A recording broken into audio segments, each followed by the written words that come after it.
Hey Rebel Rouser, I'm Alan Voivod, and this is Star Wars 7 by 7. So we're continuing our countdown of the scenes from The Last Jedi, deleted scenes that are of particular import to the story, and ranking them thereof. We're at number 4 and number 3 for today.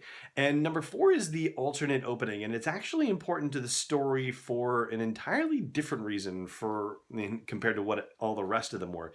This one is really important for the fact that it wasn't part of the story because honestly, when you think about the people that were up in arms about The Last Jedi to begin with, and, there was that funny meme that was going around where there were, people complaining about The Force Awakens because it was too much like the original movies and they wanted something different. And so then, the next picture is those same people with torches and whatnot, and they're complaining about The Last Jedi because it was too different and they wanted something a lot like the originals. So, that whole thing about just not being able to satisfy a certain segment of the population, I think that segment of the population might have gotten up in arms if this opening for The Last Jedi was actually implemented. It's one where it doesn't pan down to a planet like you expect it to. It actually pans down and you think for a second maybe it's a planet, but it turns out that it's the Bacta pod that Finn is in. So it goes straight to him in there and him waking up and going, right, and freaking out.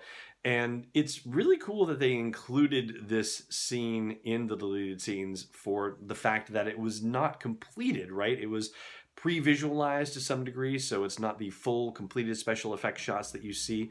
Very similar though, in places at least. There are moments where it definitely doesn't look like you would expect the completed movie to look like. And it pans down so you get to see the evacuation happening. So something similar in that regard was kept in the actual movie. And instead of Connix having a conversation on the ground on Dakar about there not being enough time and them needing more time to get everybody and everything evacuated, that conversation happens in a different form between Poe and Connix as Poe is calling down from the Raddus to find out what's going on. And this is kind of the genesis for Poe going, maybe I should hop in this X-Wing with the experimental thing on the back and see if I can help stall things for a while.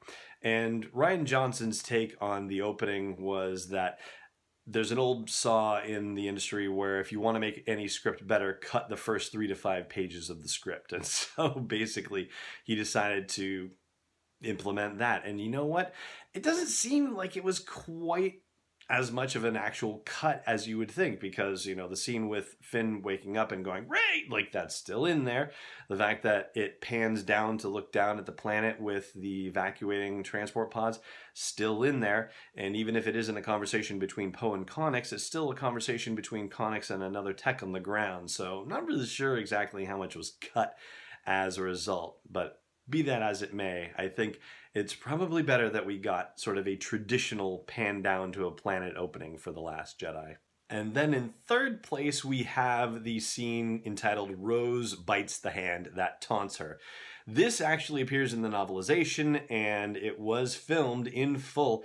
And it's really an awesome scene. And Rian Johnson's rationale for it was that they were taking too long basically to get back to the throne room fight. And so even though it was very painful for him to cut this scene, he needed to get back to the throne room fight. And so that was why it was cut. And he also said that Rose's character had been established as being strong enough that you didn't necessarily need this moment for her to shine in order to really get a hold of the idea of the strength of her character just based on this one. So it's a scene where the Automac medallion pops out onto the ground and she tries to pick it up, but Hux puts his boot on it and says, Automac system, this brings back memories. A real nice jerky statement because of course they did weapons testing in the Automac system, and that's where Hayes Minor is. That's the planet that Rose and Paige are from.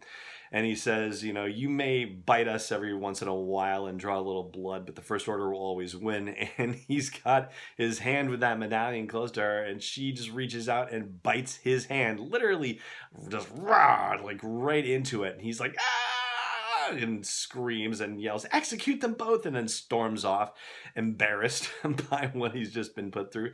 And I really dig that scene, and Rose kind of goes, like, and spits out whatever, piece of glove, hopefully piece of skin to she really lays into him, and it's very well done by Kelly Marie Tran, excuse me.